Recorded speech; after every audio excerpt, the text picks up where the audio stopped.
This shoe, this is more cool. Focus. Give me a man. Let me see. Stop. What exactly is happening? Nothing.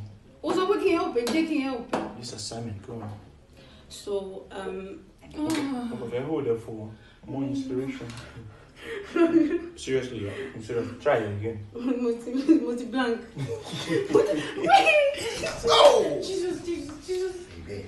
Ah, God. Okay, mom, come. That's I meant to feel the flow, you go flow. Feel the champagne.